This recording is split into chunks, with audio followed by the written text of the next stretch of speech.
Vernon Pryce built one of the largest construction firms in the South with his own 2 hands. And he gave his 4 sons everything that money could buy. The houses, the cars, the educations, the soft places in the company, every single thing except the one thing he had never learned how to give. And when the diagnosis came, when the doctors sat a proud 78-year-old man down and told him that the thing growing inside him was going to win, his 4 sons quietly did the math on what was left, and one by one, they disappeared. The calls got shorter. The visits stopped. And by the end, the man who had given them everything was dying alone in a great and silent house, with 4 grown sons who could not be troubled to sit with him, and exactly one person on this earth who would. Her name was Yvonne Dawson. She was a nurse's aide. She made a little over $14 an hour, and she was not family. And she had every reason in the world to clock out at the end of her shift and go home to her own hard life. And instead, she stayed. Night after night, she stayed and held the hand of a frightened old man whose own blood would not, because her mother had taught her a long time ago that dignity does not cost you a thing to give, and that at the end, it is the only thing some people have left. Vernon Pryce lay in that bed and watched a stranger give him what his own children would not. And then he did something that brought 4 grown men running back too late, that stunned a room full of lawyers into silence, and that changed Yvonne Dawson's life and the lives of people she would never meet forever. Stay with me all the way to the end, because what that dying man decided to do is going to stay with you a long time. And before we begin, do me one kindness and tell me in the comments where you're watching from tonight. It always means more than you know. Yvonne Dawson had been a nurse's aide for 15 years, and she was the best one most people who met her had ever seen, though almost none of them ever said so, because the whole architecture of the work is built so that no one has to notice. She had come to the Pryce house through a home care agency when the family decided, after the diagnosis, that they would bring in help rather than disrupt their own lives. And she had walked into a mansion the size of a small hotel and found, in an enormous bedroom on the 2nd floor, a thin old man sitting up very straight in a great carved bed, furious and frightened and utterly alone. And Yvonne Dawson had done the thing she always did, which was to see the person and not the situation. She had not seen a wealthy man, or a difficult patient, or an assignment. She had seen a scared human being at the end of his life. And she had set down her bag and crossed the room and taken his hand and said, "Good morning, Mr. Pryce. My name is Yvonne, and I am going to take good care of you." And something in the old man, braced for pity or for the brisk efficiency of people who handle the dying as a task, had not known what to do with being simply, plainly seen. It did not happen all at once, the bond between them. Because Vernon Pryce did not give his trust to anyone, certainly not to the hired help, and certainly not now, at the lowest and most humiliating moment of a proud man's life. In the first days, he was difficult, the way frightened people are difficult, sharp with her, dismissive, testing, the reflexive cruelty of a man used to command who has lost command of even his own body. He would snap at her, and Yvonne would absorb it without flinching and without retaliating, because she had cared for 100 frightened, proud people. And she knew the sharpness was not about her. It was the sound a man makes when he is terrified and cannot say so. She did not take it personally, and she did not let him chase her off.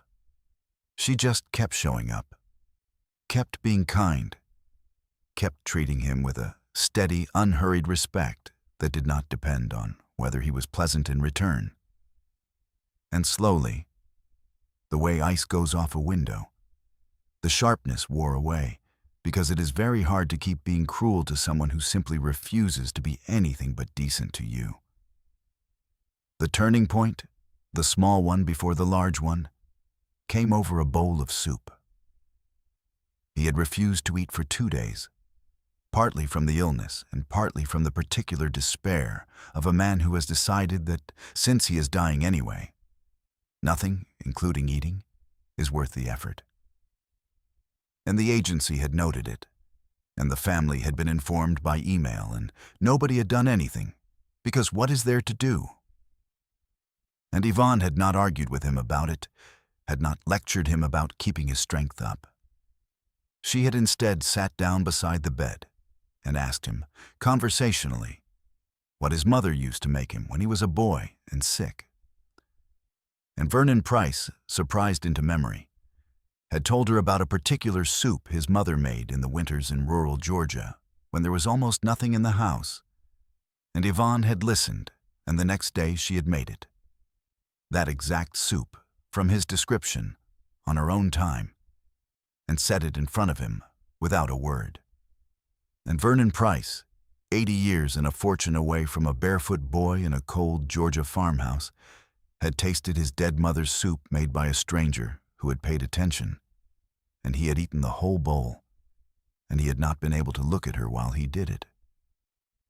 And that was the day, though neither of them said so, that Yvonne Dawson stopped being the hired help and started being the only person in the world Vernon Pryce had left. The care she gave him was the kind that does not show up on any chart. Anybody can take a blood pressure. Yvonne did that too, and did it well. But the things that made her what she was were the things no one paid her for and no one measured. She learned how he took his coffee and made it that way without being asked. She noticed that he was ashamed of needing help to the bathroom, and she found ways to give that help that let him keep his dignity, talking easily about nothing the whole time so that the indignity dissolved into ordinary conversation. She opened the heavy drapes every morning because she could see he hated the dark, closed room, even though he would never have asked.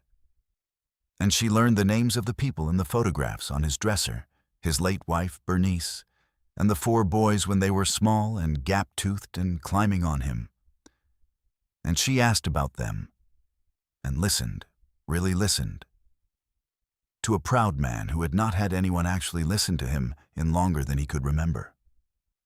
She treated Vernon Pryce, dying and frightened in his enormous empty house, exactly the way her mother had taught her to treat every single soul she ever cared for. She gave him his dignity. It did not cost her a thing, and it turned out to be the only thing he had left. If a story about a woman who gives a forgotten man his dignity when his own family won't is the reason you're here tonight, then make sure you're subscribed. Because what that simple kindness set in motion is the entire reason this story exists. To understand the size of what Yvonne Dawson gave, you have to understand the life she gave it from. Because she was not a woman with anything to spare. She was 41 years old, and she had spent her entire adult life taking care of other people, for money and for love, usually both, usually exhausted. She had 2 great responsibilities outside of her work, and she carried them the way she carried everything, without complaint and without enough sleep. The first was her daughter, Imani, 16 years old, bright as a new penny, the whole of Yvonne's heart walking around outside her body. A girl Yvonne was determined would have the life and the schooling that Yvonne herself had reached for and missed. And the second was Yvonne's own mother, Pearl, in her 70s now, her health failing in the slow, expensive way that health fails, living with Yvonne because there was no money for anything else. And because Yvonne would not have had it any other way, since Pearl Dawson had raised Yvonne alone on a cleaning lady's wages and a backbone of pure iron, and had taught her daughter, by living it, everything Yvonne knew about how you treat people. A day in Yvonne Dawson's life started at 5 in the morning and did not stop. She got herself up and got Pearl up, which was its own slow, gentle process now. Helping her mother to the bathroom, laying out her pills in the little plastic days of the week box, making sure she ate something before the part-time aide came, because Yvonne could not afford much help with her own mother, and what she could afford did not cover the early hours, so the early hours were hers. She got Imani off to school, checked the homework, signed the forms, slipped a few dollars she did not really have into the girl's hand for lunch. And then she drove across the city to spend her shift caring, with everything she had, for someone else's parent. And then she came home and cared for her own, and somewhere in the cracks of all that she did the laundry and paid the bills that could be paid and lay awake over the ones that couldn't. She was tired in a way that sleep no longer fixed. The bone tiredness of women who hold up more than one life with two hands and no margin. And she never once said so out loud, because who was there to say it to? And what good would it do? The nursing degree was the ghost in all of it. Yvonne did not talk about it. But it was there, in the way she could read a patient's decline a day before the nurses charted it, in the questions she asked the doctors that made them look at her twice, in the competence everyone leaned on and no one credentialed. She had been 22 and halfway through the program and at the very top of her class when her mother had her first health crisis and the tuition money went to keep the lights on. And then Imani was on the way, and a woman cannot finish nursing school while working full-time and raising a baby and nursing a sick mother. And so Yvonne had made the choice that women like her are always being asked to make, between her own future and everyone else's present.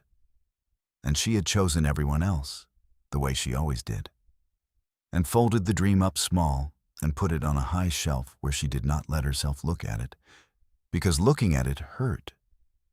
She told herself the aid work was the same work that mattered, the human part. And that was true.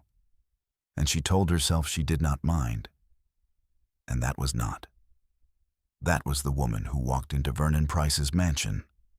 Not a saint. Not a martyr. A tired, proud, profoundly competent woman, with more love in her than her circumstances had any right to leave intact, who had decided a long time ago, on her mother's knee, that the world's failure to pay her or see her was not going to be permitted to make her hard. She gave her best care to a millionaire, dying in a mansion, for the exact same reason she gave it to the poorest patient on the worst hall of the worst facility she had ever worked, which was that they were both, underneath everything, just somebody's child. Scared in the dark, and her mother had not raised her to check a person's bank balance before deciding whether they deserved to be treated like a human being. It was Pearl who had given Yvonne the words she lived by. "Dignity doesn't cost you a thing to give, baby," Pearl used to say. And at the end, it's the only thing some folks have left. So you give it. You hear me. You give people their dignity no matter who they are or what they can do for you. Because that's the whole of it. That's the entire job of being a person. Yvonne had heard it her whole childhood and had built her whole self on it.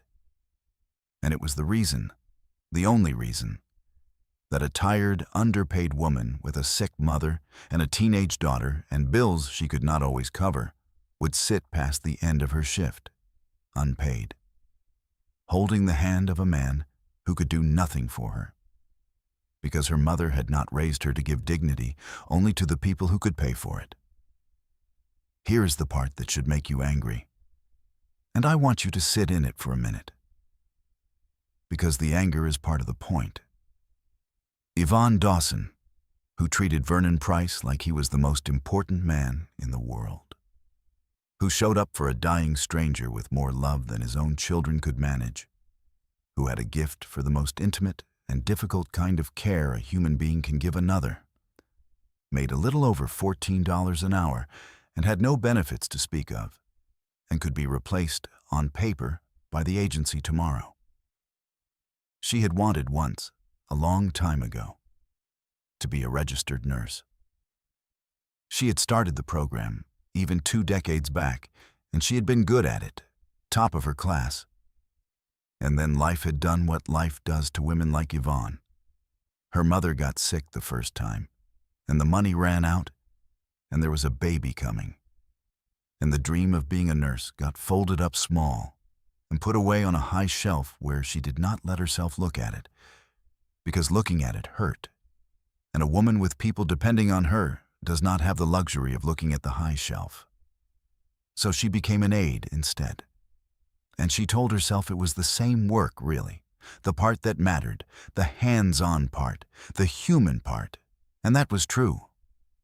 But it was also true that she did the hardest, most sacred work in all of medicine for a wage you could not raise a family on, and was invisible while she did it. And she had made her peace with that by the way she made her peace with everything, by getting up the next morning and doing it again.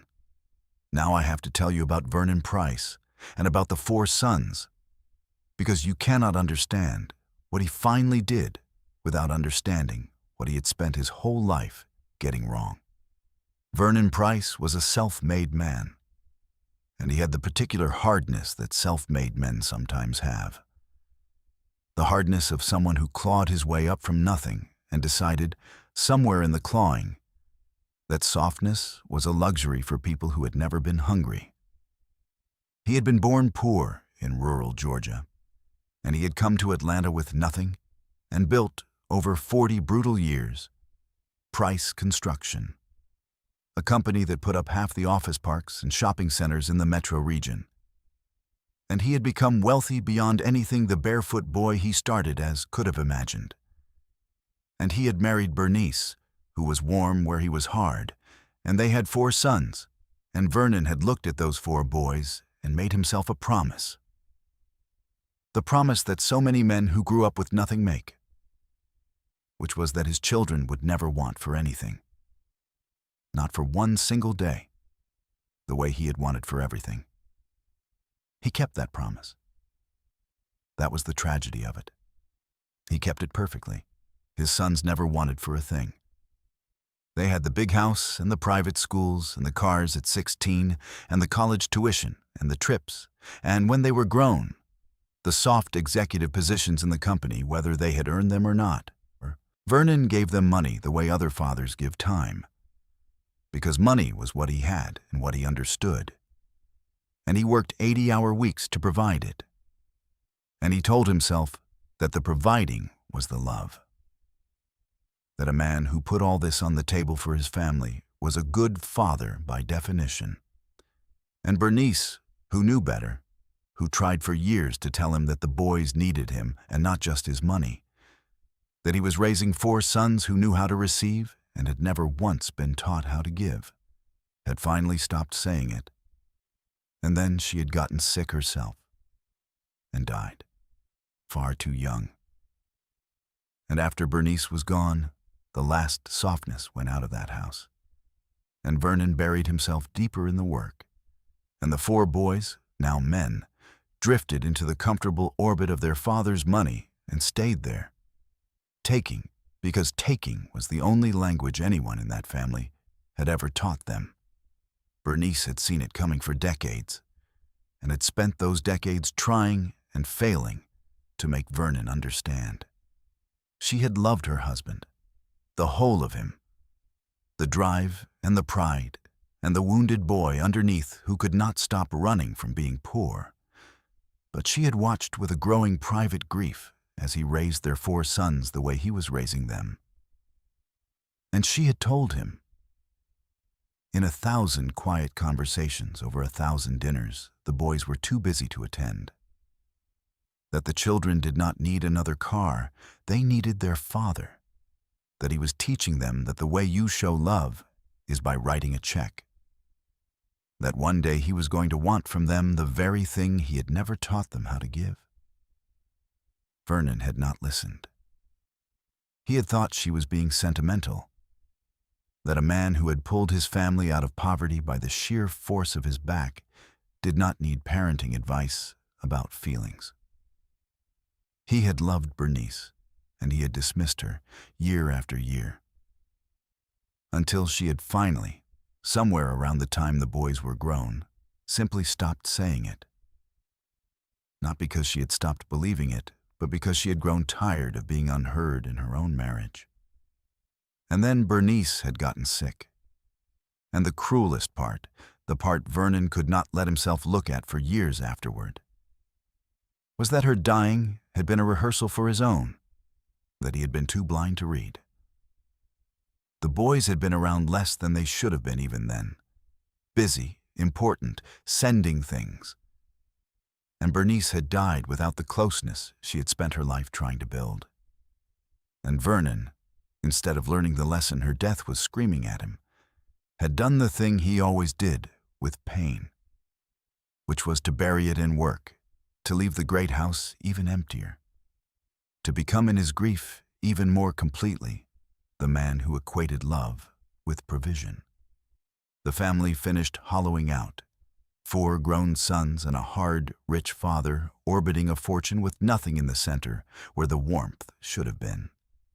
By the time the diagnosis came for Vernon, there was simply no muscle in that family that knew how to do what dying requires of the people around it.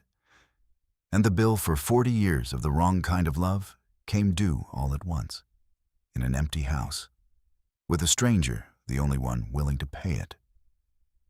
So when the diagnosis came, they did not know how to do the other thing. That is the most charitable way to understand it, and it is probably even true, though it does not make it hurt any less. When the doctors told Vernon Pryce that he was dying, his 4 sons reacted the way they had been raised to react to everything, by managing it, by handling it, by treating their father's death as a logistical and financial matter to be administered from a comfortable distance. The eldest, Carl, who ran the largest division of the company and had his father's hardness without his father's excuse, began almost immediately to circle the estate, the will, the succession, the share structure, with a focus that was obscene in its timing and that he genuinely did not seem to understand was obscene. The others were not as cold, just absent. They had busy, important lives. They sent things. They called at first, and the calls got shorter and further apart, the way calls do when the person on the other end is dying slowly and it is awkward and sad and there is a meeting at 4. They hired the agency, which is to say they hired Yvonne, so that the actual sitting with, the actual dying, could be outsourced to someone whose job it was. And they could grieve, if that is even the word, in the abstract, from their offices and their own large houses, and not have to watch. It showed in small, concrete ways that were somehow worse than any single dramatic cruelty. There was the time the second son, Reggie, promised to come Sunday and did not come, and did not call. And Vernon sat propped up in his good robe that he had asked Yvonne to help him into because his son was coming. And the afternoon went by, and the evening. And Yvonne watched a dying man slowly understand, again, that he had dressed up for no one. And she helped him out of the robe at 9 o'clock, without either of them saying what had happened. There was Carl, the eldest, who did come occasionally, but who came as if to a board meeting, who spent his visits on the phone in the hall about the company and the succession and, Yvonne could not help overhearing, the estate, and who once stood at the foot of his dying father's bed and discussed, with a cousin, the likely timeline, the actual likely timeline of the old man's death, as though Vernon were already a date on a calendar and not a person in the room who could hear every word. And there were the calls, from all of them, that grew shorter and rarer. The dutiful 5-minute checking in that everyone could tell, on both ends, was a performance, until even the performance became too much trouble, and the phone on Vernon's bedside table mostly stopped ringing at all. Yvonne never said a word against them. That was not her place, and it was not her way. But she saw it all, and it broke her heart, not for the abandonment itself. She had seen abandonment before. The halls of every facility she had ever worked were full of it. But for the particular grief of watching a man who could buy anything in the world discover that the one thing he wanted for his children to sit with him was the one thing all his money could not summon. She had cared for patients with nothing, on the public wards, whose families filled the room, who died held by a dozen loving hands. And here was a man with everything, dying in a palace, attended only by a woman the agency sent. It was, Yvonne thought, the loneliest thing she had ever seen, and she had seen a great deal of loneliness. And it was the reason she started staying past her shift, because she could not, in good conscience, leave him to it. There are tens of thousands of older Americans dying in something close to this kind of solitude right now, tonight. And it is worth saying plainly, we have built a world in which the dying are very often handed off, where the most intimate passage a human being ever makes is increasingly made among paid strangers rather than family, not always because the family is cruel, sometimes because they are far away or frightened or simply do not know how to be present for something so hard.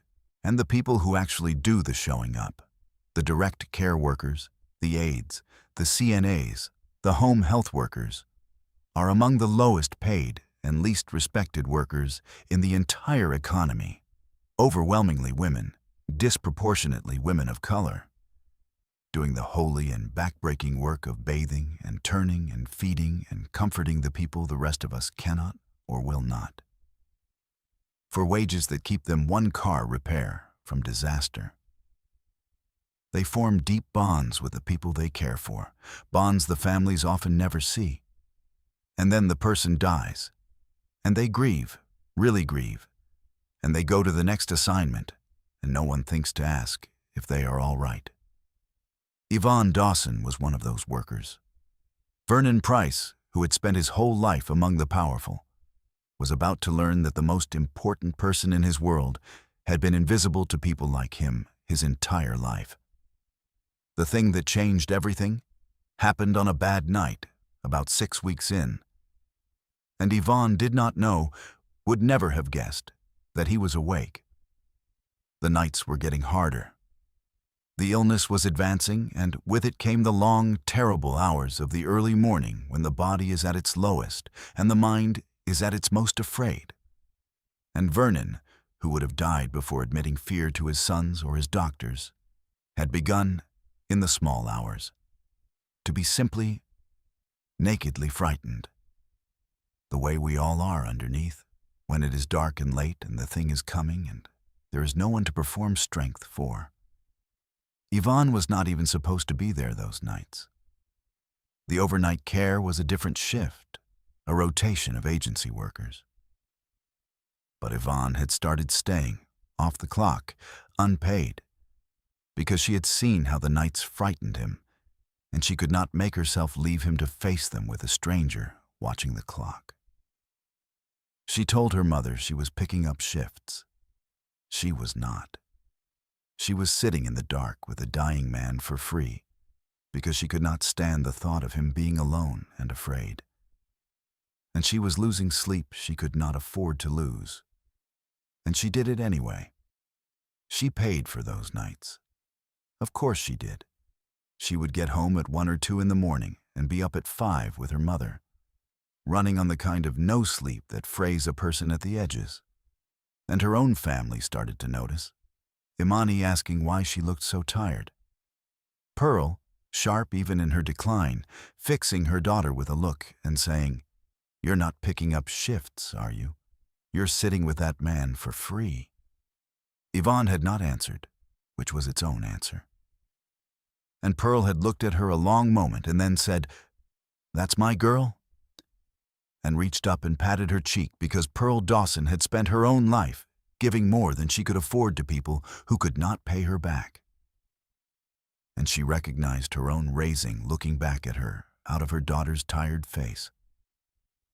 There had been one night early on that Yvonne would never forget, before she understood how bad the nights would get. She had been about to leave at the end of her shift when she looked back from the doorway and saw him lying in the big bed, staring at the ceiling with an expression she knew too well.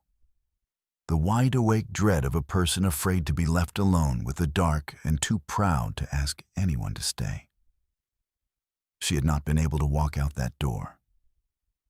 She had set down her bag and come back and pulled up the chair and stayed, that first night, until he finally slept near dawn, and driven home with the sun coming up and gone straight into caring for her mother on no sleep at all, thinking, this is going to cost me. And she had been right. And she had done it again the next night anyway. That was simply who she was. Some people, when they see suffering, can always find a reason they are unable to help. Yvonne Dawson, her whole life, had only ever been able to find reasons she had to. On this particular night, he was very bad, sweating and disoriented and gripped by the kind of fear that has no words. And Yvonne did what she had done 100 times for 100 patients. She pulled her chair close, and she took his hand in both of hers. And she did not tell him it was going to be all right. Because he was a man who had built an empire on not being lied to. And she would not insult him at the end with comfort that wasn't true. Instead, she just stayed. And she talked to him low and easy about ordinary things. And when the fear would not let go of him, she began, very softly, almost under her breath, to sing. An old hymn her mother used to sing. The kind of song that is less about God than about the simple animal comfort of another human voice in the dark, saying, you are not alone. I am here. I am not going anywhere. And she held his hand. And she sang to a dying stranger at 3 a.m, for no reason at all, except that it was the right thing to do, and there was no one else to do it. And she thought he was asleep. He was not asleep. Vernon Pryce lay in the dark with his eyes closed and his hand in the hands of a woman who made $14 an hour, a woman who was not his blood, who owed him nothing, who was getting paid nothing for this particular hour. And he listened to her sing to him the way his mother had once sung to him 60 years and a whole lifetime of forgetting ago. And Vernon Pryce, who had not wept since Bernice died, felt the tears run down into his pillow in the dark. Because in that moment, the whole shape of his life became horribly, finally clear to him. He had 4 sons who he had given everything, and not one of them was in this house tonight. Not one of them had ever once sat with him in the dark and held his hand. And he was beginning to understand that this was not their failure alone, that it was his, that he had raised them to be exactly this, that he had spent 40 years teaching 4 boys, that love was a thing you provided from a distance, and never the thing this woman was doing right now for free, and that he had gotten it all of it, exactly backward, and that the only person who had shown him in his whole dying what it actually looked like to be loved was a tired stranger singing a hymn she did not know he could hear. If your chest is tight right now, that's the story doing its work. And this is exactly the moment to subscribe, because what Vernon Pryce did once he understood is the reason I had to tell you this. He did not say anything that night. But something in him had turned, completely and irreversibly. And in the days that followed, Vernon Pryce, who had been a sharp businessman for 60 years and was sharp still in the hours the illness left him clear, began quietly to think. He watched Yvonne now with new eyes. And the more he watched, the more he saw. The unpaid hours, the way she flinched when her phone rang because it might be news about her own sick mother, the careful way she packed half her own lunch into his refrigerator for later because she could not afford to both feed her family and eat at work, the exhaustion she hid behind that steady kindness. He started asking her questions, gently, the way she had asked him. And Yvonne, who was not used to a patient being curious about her, slowly let him see the shape of her life, the daughter, the mother, the bills. And finally, one afternoon, when he asked her what she had wanted to be when she was young, the high shelf, the folded-up dream, the nurse she had almost become and never gotten to be. She told him about it lightly, the way you tell an old loss, no self-pity, just a fact about a road not taken. Vernon Pryce listened to a woman describe giving up her life's dream so she could care for the people who depended on her, while caring for free for him. And he made a decision. The decision did not come from pity. Vernon Pryce had been pitied since the diagnosis by a great many people, and he had despised every instant of it. And he would never have done to Yvonne the thing that had been done to him. What moved him was not pity, but a kind of awe, and underneath the awe, recognition. Because the more he watched her carry her impossible life without complaint, the more he saw in Yvonne Dawson the one person he had ever truly admired, which was the barefoot boy he himself had been, the one who got up before dawn and worked past dark and carried more than was fair and never once whined about it. He had spent his whole life making sure his sons never had to be that boy, and in succeeding, he had made them soft and hollow. And here at the end was that boy again, grown into a tired, magnificent woman, doing for a dying stranger what his own blood would not. He did not want to rescue her. He wanted, with the whole of his clearing mind, to back her, the way you back the surest thing you have ever seen. And there was an urgency to it now, because the illness was deepening and Vernon could feel his clear hours growing fewer, could feel the fog rolling in at the edges.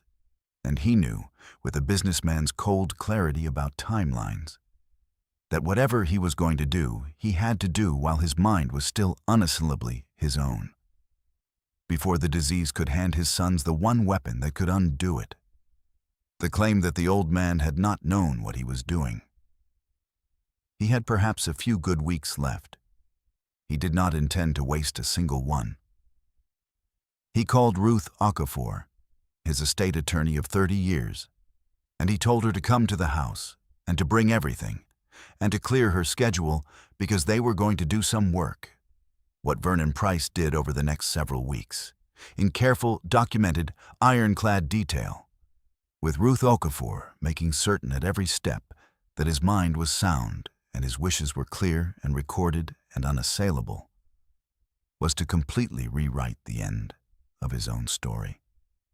He did not, in the end, disinherit his sons entirely, because Ruth counseled against the pettiness of it, and because some part of him understood that he owed them at least the acknowledgement that he had made them what they were. He left them the company, divided as the business needed, and a portion of the estate, enough that no one could say he had cut his children off in a fit of pique. But the bulk of what Vernon Pryce had spent his life accumulating, the great fortune that his 4 sons had been quietly counting on, he directed elsewhere, and the elsewhere is the entire point of this story. He set aside, first, a sum for Yvonne Dawson personally, structured carefully so that it could never be called a whim or an old man's infatuation, an amount that would pay off every debt she had, secure her mother's care for the rest of Pearl's life, fund Imani's education all the way through whatever heights that bright girl could reach, and finally, take the folded-up dream down off the high shelf because it would also pay, in full, for Yvonne Dawson to go back to school and become the registered nurse she had been meant to be 20 years before. And then he did the larger thing, the thing that made Ruth Okafor set down her pen and look at the old man with something like awe. He took the great mass of his fortune and he established a foundation, a real and permanent one, dedicated to the people he had spent his whole life never seeing, the direct care workers, the aides, the women like Yvonne who do the hardest and lowest paid work there is.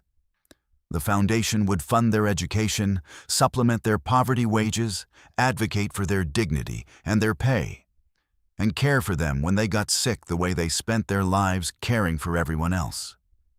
And he named Yvonne Dawson to lead it.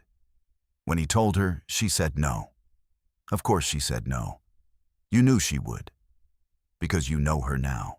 When Vernon Pryce, in his bed, with Ruth Okafor present as a witness, told Yvonne what he had done and what he wanted, Yvonne Dawson pulled her hand back and stood up.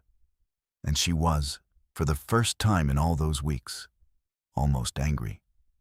Because the thing she was proudest of in her whole life was that she had never once given a patient 1 ounce of care with any thought of getting anything back. And now this man was trying to turn the purest thing she had ever done into a transaction. And worse, she could already hear the sons and the lawyers and the whole watching world calling her exactly what such a woman always gets called: the help who worked the old man for his money. And she could not bear it. "Mr. Pryce," she said, "I did not do any of this for that. I don't want your money. I held your hand because you were scared and alone, not so you'd put me in your will, and if you do this, you make it into something dirty. You make me into something I'm not, and I would rather you didn't. Give it to your boys. Make it right with your boys. That's the thing a dying man ought to be doing." And Vernon Pryce, who had spent 6 decades winning arguments, did not argue with her. He just looked at her for a long moment, and then he said the thing that finally reached her. Because he had been listening all those weeks, the way she had taught him to listen. "Yvonne," he said, "I am not paying you. You cannot pay for what you did. That is exactly why it is worth more than everything I own. I know you didn't do it for this. That is the only reason I am able to do it. If you had been working me, I'd have smelled it in a day. I have smelled it on every person who's come near me for 40 years. You are the first person in longer than I can remember who wanted nothing from me. And you are the reason I finally understand the thing my wife tried to tell me for 30 years, and I was too proud and too stupid to hear. So no, this is not for you, not really." He gestured weakly at the papers. "This is me, at the very end, with the only clear eyes I've ever had. Finally putting my money on the right thing. My whole life, I poured everything into 4 men I taught to take. Let me spend the end of it on the people who give. Let me spend it on the ones like you, the ones nobody ever sees, the ones holding the hands in the dark for $14 an hour all over this country. You want me to make it right?" he said.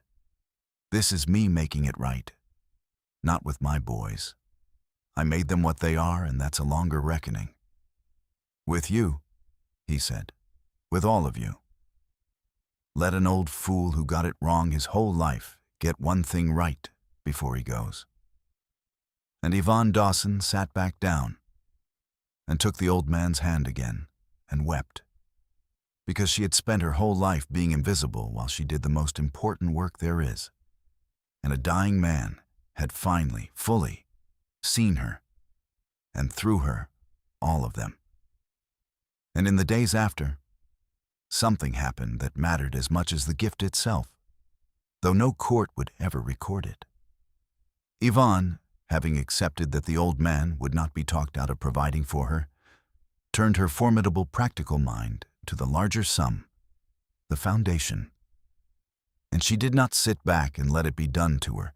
She shaped it. Because she knew things Vernon Pryce and Ruth Okafor, in all their wealth and education, did not know.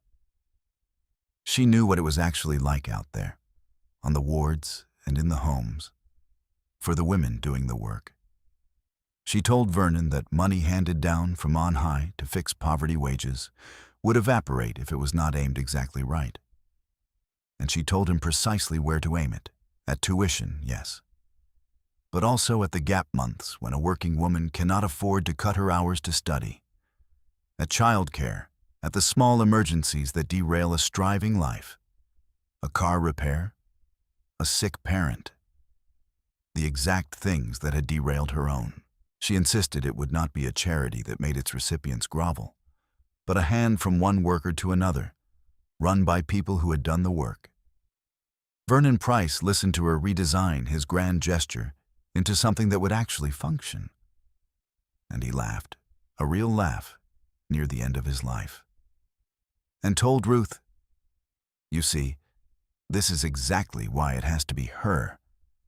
I'd have built a beautiful, useless monument, and she's building a machine that works." Yvonne Dawson did not just receive Vernon Pryce's restitution. She earned it twice by giving the care that inspired it, and then by being the only person in the room who knew how to make it real. The dying man provided the fortune. The nurse's aide provided the wisdom. And what they built together, an old taker and a lifelong giver, was better than either could have made alone. If you've made it this far with me, here at the part that matters most, then stay. Because you already know it could not end without the four sons finding out, and what happened when they did.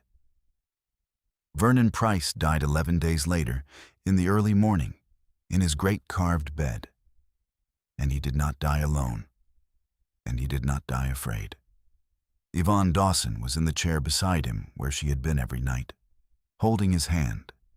And near the end, when he surfaced one last time, he looked at her, and he was lucid, and he was not frightened. And he said, "Thank you for staying." And she said, "I told you the first day, Mr. Pryce, I was going to take good care of you."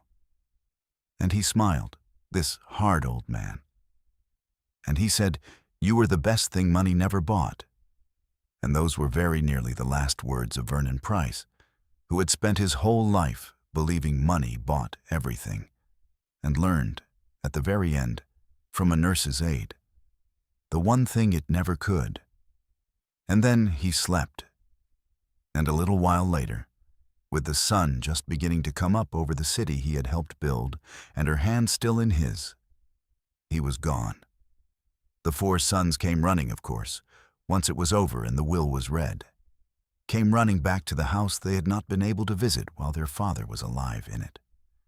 And the storm was exactly what Yvonne had feared. They were going to contest it. Carl, the eldest, was incandescent, talking about undue influence, about a vulnerable old man manipulated by an opportunistic caregiver, about how they would tie this up in court for a decade, about how no jury would believe that a man in his right mind would leave a fortune to the hired help over his own flesh and blood. He said the word that Yvonne had known was coming, the ugly insinuation, the gold digger, the manipulator. And Yvonne stood in that grand foyer and absorbed it the way she had absorbed every hard thing in her life, with her chin up and her dignity intact, even as her heart broke a little, because she had known, she had told the man himself, that this was exactly what they would say. Yvonne went home those nights and did not sleep, but not for the reasons the sons imagined. She did not lie awake counting money. She lay awake sick to her stomach at the idea of her name, her mother's good name, dragged through a courtroom and called a thief. At the thought that the purest thing she had ever done, sitting with a dying man because no one else would, might be twisted in front of the world into a con.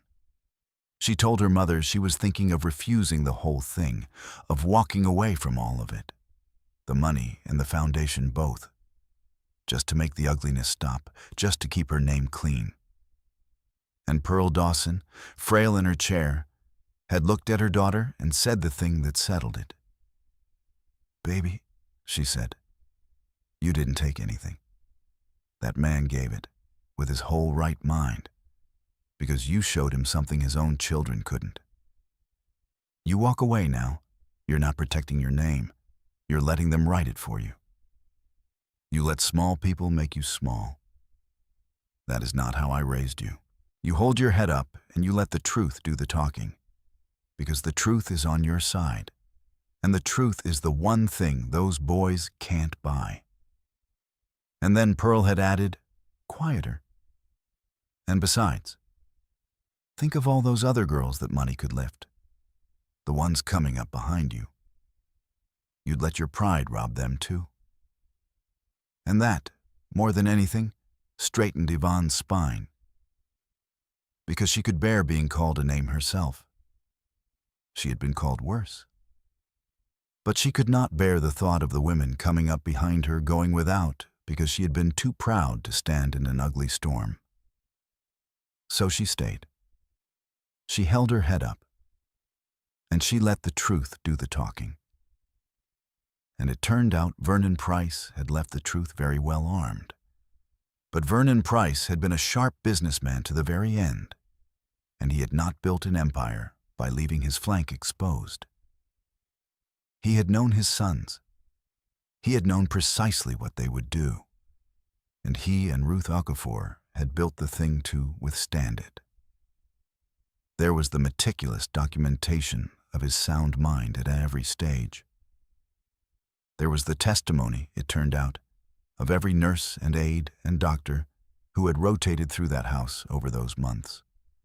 An unbroken chorus of professionals who would swear under oath to two things: that Vernon Pryce was sharp as a tack until nearly the end, and that in all those months not one of his 4 sons had spent a single night, or barely an afternoon, at his side, while the woman they were now calling a manipulator had sat with him, unpaid, in the dark, again and again.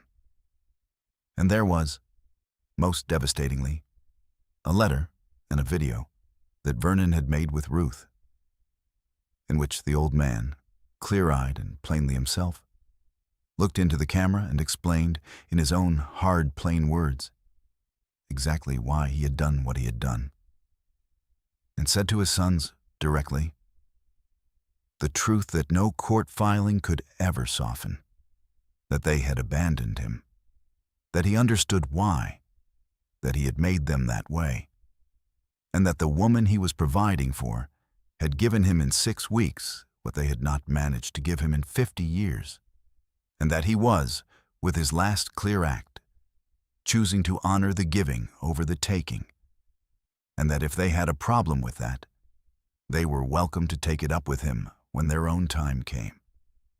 Carl Pryce watched that video in a lawyer's office, and his rage curdled into something quieter and worse, which was shame, and the lawsuit, which would have humiliated the family far more than it could ever have won, quietly went away.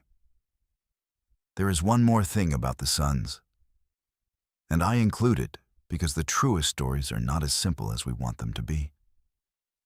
The youngest, Maurice, who had been the least cold of the 4, only the most absent, came to find Yvonne some weeks after it was all settled, not to threaten her, but to ask her, with a broken kind of humility, what his father's last weeks had been like, whether he had suffered, whether he had said anything, whether, at the end, he had been at peace.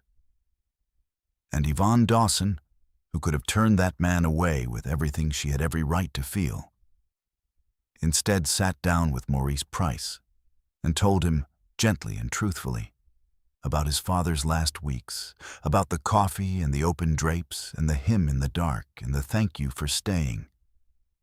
And she gave that grieving son the one thing she had that his father's fortune could not buy him, which was the knowledge of how his daddy had really died, and that he had not, in the end, died alone. It did not fix the family. Some things do not get fixed. But Maurice Pryce drove home that night, changed, a little, the way people are changed by finally being told the truth. And he was, of all of them, the one who would spend the rest of his life trying to learn the language his father had never taught him. 1 year later, Yvonne Dawson stood in front of a mirror in a small, clean house that was now fully and permanently hers, and she straightened the collar of a brand new set of scrubs, the real kind.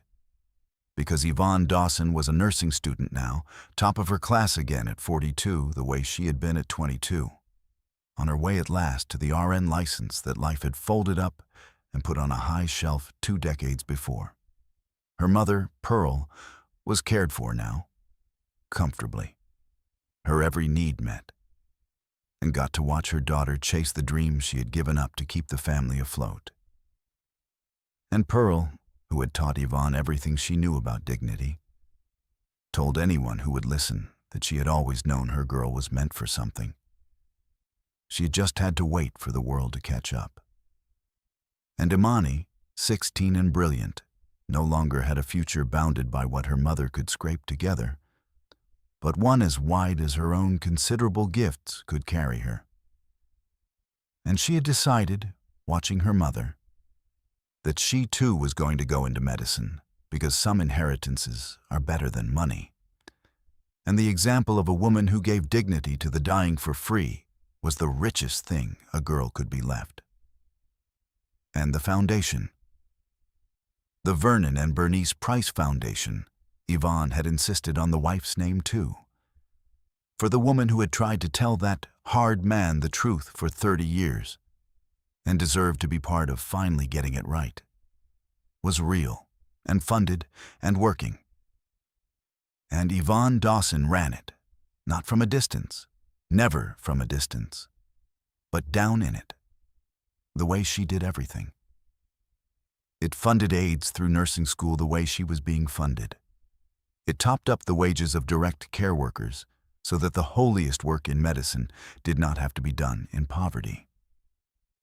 It advocated loudly in the rooms where the decisions got made for the dignity and the pay of the invisible women holding the hands in the dark all over the country.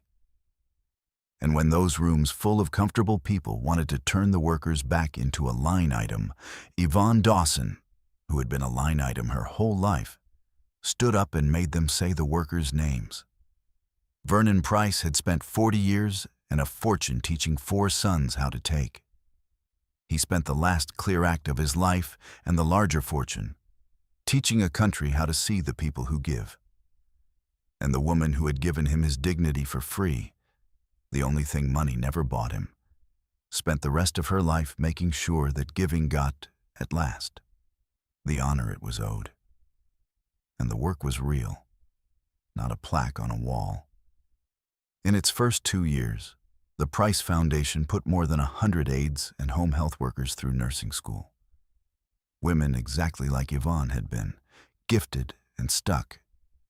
And Yvonne knew most of their names because she insisted on meeting them, on telling each of them some version of what Vernon had told her, that this was not charity, that you could not be paid for what you already gave for free, that this was simply the world finally investing in the right thing.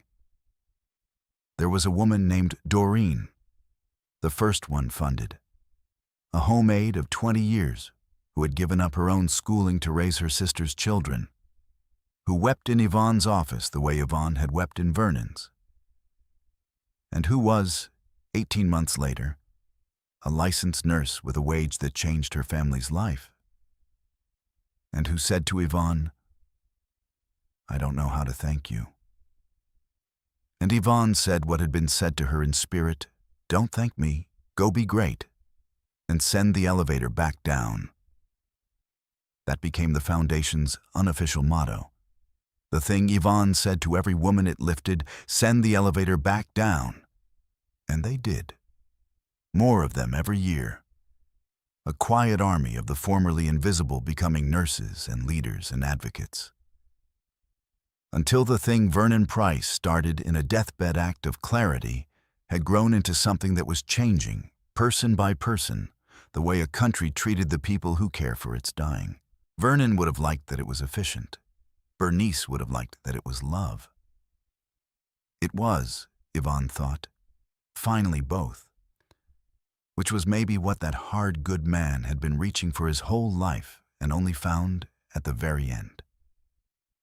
I want to tell you something, here at the end, the way I do. When I wrote this story, I kept thinking about how we measure a life and how wrong we usually get it. Vernon Pryce spent 60 years certain that what he gave his family, the houses and the money and the security, was love. And he was not entirely wrong. Providing for people is a real and honorable kind of love. But it is not the only kind, and it is not even the most important kind. And he learned that terribly, too late to fix what it had cost him, but just in time to do something true with what he had left. The deepest thing this story's about is not the money. It is about presence, about the staggering, world-changing power of simply showing up and sitting with someone in the dark, holding the hand that is in front of you, asking nothing, giving the one thing that costs nothing and means everything. Yvonne Dawson could not have paid that man's bills. She could not have built him a building or saved his company. All she had to give was herself, her presence, her attention, her refusal to let a frightened human being be alone. And it turned out that was the only thing he had ever actually needed, and the only thing nobody had ever given him.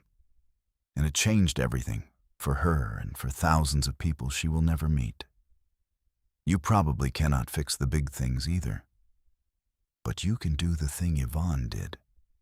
Every one of us can. We can show up. We can hold the hand that's in front of us. We can give people their dignity, which costs us nothing and is, at the end, the only thing some of them have left. So let me leave you with a question tonight. Who in your life is dying a little of being unseen, of being handed off, of facing the dark alone, while everyone around them stays comfortably busy? Who could you simply show up for this week, asking nothing? Tell me in the comments about someone whose quiet care for others has gone unseen, because tonight, at least here, they are going to be seen. I read them, and it always means more than you know. And one real thing before I go, because this story is gentle, but the loneliness in it is real and happening tonight. If you are caring for a sick or dying loved one, and you are drowning, or if you have an aging parent or relative and you do not know where to turn, please know that help exists. You can call the Elder Care Locator at 1-800-677-1116 to be connected to services and support for older adults and their caregivers anywhere in the country. And you can dial 211 to reach help with caregiving, home care, and family support in your area. And if you know one of the aides, the home health workers, the people doing this work, tell them out loud that you see what they do and that it matters. It costs nothing. It might be the only time this week that anybody does. If this story stayed with you, share it with someone who has spent their life showing up for others and rarely been thanked for it. Subscribe for a new story every week. And the next time you are tempted to hand off the hard thing, the sitting with, the showing up, remember Yvonne Dawson. And remember that the hand you hold in the dark may be doing more than you will ever know. For them, and one day, in ways you cannot imagine, for you. Thank you for being here with me. I'll see you in the next one.